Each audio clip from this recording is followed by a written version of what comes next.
Yung mga kamatik, magandang hapon mga kamatik. Nakakita tayo dito ng shell na maganda pero umang ang laman mga kamatik. Umang dagat mga kamatik. Ang laman ng shell mga kamatik.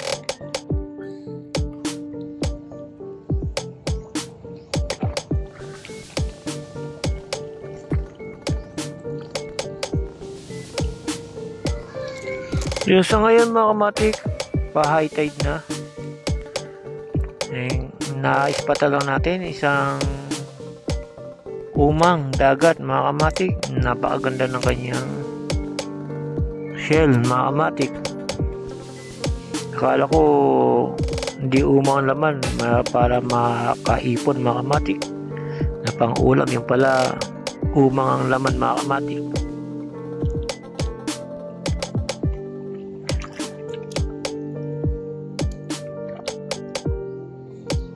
Mga ganyan shell mga kamatik, mas maganda yan mga kamatik yung kino-collection mga kamatik, yung iba't ibang shell na kino-collecta mo mga kamatik. Tapos pwede siyang pan-display katulad nito mga kamatik. Ang ganda ng shell niya, pwede itong maganda ang i-collection yan mga kamatik at pan-display.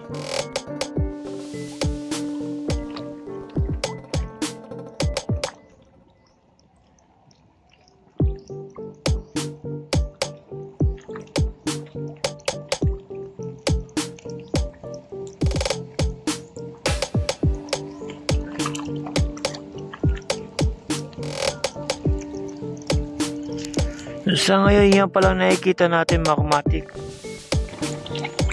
Yun, ito pa mga kamatik na shell din mga kamatik na magaganda sila mga kamatik. Pwedeng i-collection yung mga shell niya mga kamatik.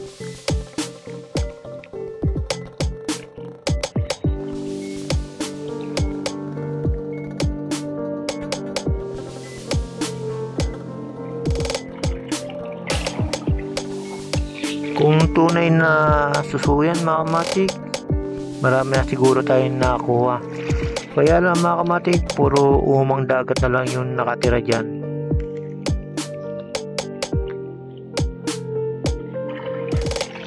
Ito pa yung isa mga kamatik.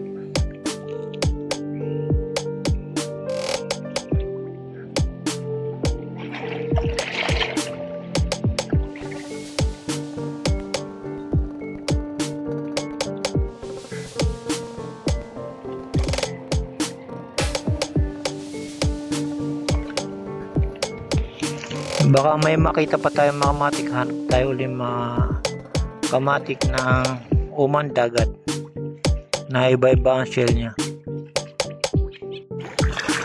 Ito pa mga kamatik oh. Ang ganda sana mga kamatik, pang collection mga kamatik, nasa ilalim.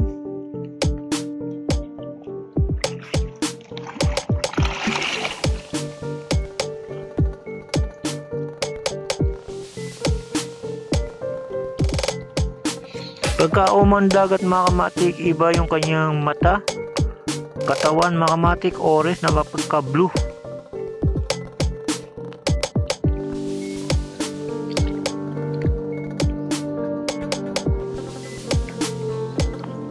Ito pa isa mga kamatik, nakadikit sa bato.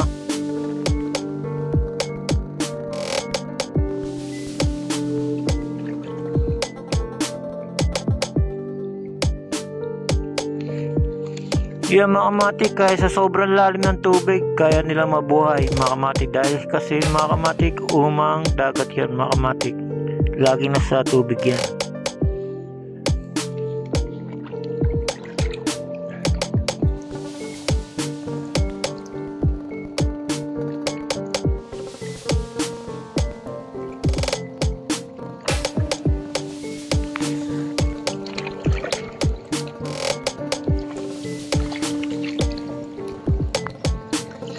Yung mga kamatik, hanap pa tayo na iba. Ito pa mga kamatik, napakaganda. Bilog mga kamatik, yung kanyang shell.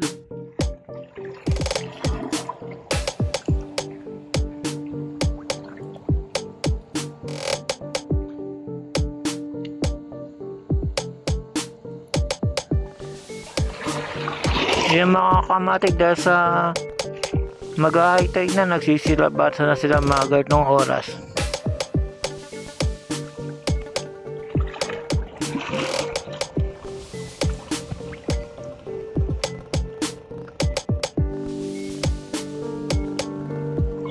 Hanap ulit tayo mga kamatik. Yung mga kamatik, may nakita tayo. Isa pa mga kamatik.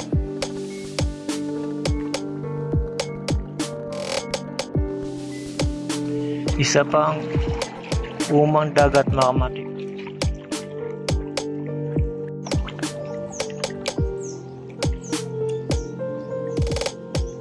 Yan mga kamatik, umang dagat yan. Napakaganda ng mga shell niya mga kamatik. Ang sarap i-kolekta.